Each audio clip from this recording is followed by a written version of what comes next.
Selamat siang, salam sejahtera untuk kita semua. Perkenalkan, nama saya Santa Junet Magdalena dengan NIM 860666539. Di sini saya akan memaparkan tugas tutorial yang kedua, mata kuliah ilmu filsafat, tutor yaitu Ibu Eka Vanesia Siagian. Tugas tutorial kedua dengan pertanyaan yang pertama, yaitu bagaimana filsafat ilmu mengawasi dan memperkuat eksistensi keilmian serta nilai dalam ilmu kependidikan. Mengawasi dan memperkuat eksistensi ilmu pendidikan maksudnya adalah untuk menjelaskan dan menegaskan bahwa pendidikan memiliki ruang lingkup yang jelas, yaitu ada manusia, ada proses belajar, ada perkembangan peserta didik, serta tujuan pembentukan karakter. Lalu untuk mengawasi dan memperkuat keilmiahan ilmu pendidikan. Mengawasi pendidikan tidak hanya berkaitan dengan pengetahuan, tetapi juga dengan nilai moral, etika, budaya, dan kemanusiaan. Filsafat mengawasi agar pendidikan tidak kehilangan akal, tidak kehilangan nilai moral kemanusiaan, dan digunakan untuk kebaikan manusia, dan digunakan untuk pembentukan karakter peserta didik, serta menanamkan nilai kejujuran dan tanggung jawab, disiplin, dan keadilan. Yang kedua, bagaimana pendidikan yang bermakna dan bernilai turut memperkuat perkembangan ilmu filsafat. Pendidikan yang bermakna dan bernilai memperkuat perkembangan ilmu filsafat karena 1. Mengembangkan pola kritis dan rasional. 2. Menanamkan nilai moral dan kemanusiaan. Yang ketiga, menjadi tempat berkembangnya gagasan filsafat. Yang keempat, membantu filsafat diterapkan dalam kehidupan. Dan yang kelima, serta membangun kesadaran manusia tentang hakikat ilmu dan pendidikan.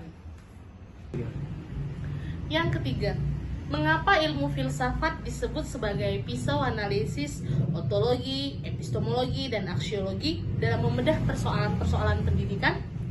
Karena dalam membedah persoalan-persoalan pendidikan, filsafat ilmu membantu manusia berpikir secara mendalam, kritis, sistematis, dan rasional terhadap masalah yang muncul dalam dunia pendidikan.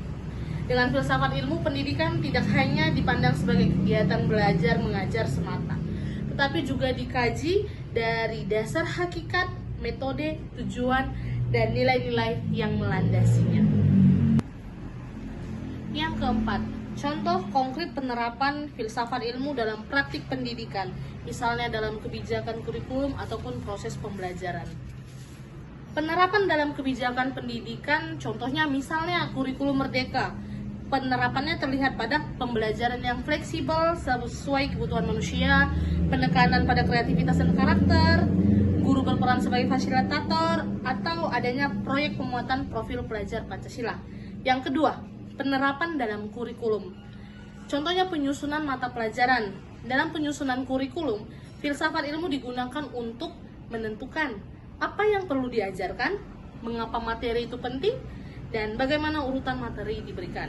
Dan yang ketiga, penerapan dalam proses pembelajaran. Contohnya, metode diskusi dan problem based learning. Penerapannya yaitu siswa diminta untuk memecahkan masalah di lingkungan sekolah. Siswa melakukan observasi dan guru mendorong siswa untuk berpikir kritis. Dan yang terakhir adalah penerapan dalam pendidikan, dalam penilaian pendidikan. Contohnya, penilaian autentik. Dulu penilaian hanya berfokus pada ujian tertulis, namun kini banyak menggunakan portofolio, proyek, presentasi, penilaian sikap, dan keterampilan. Demikian hasil presentasi dari saya, Santa Junet Magdalena, NIM 860666539 dengan tutor Ika Vanesia Siagian mengenai ilmu filsafat. Terima kasih.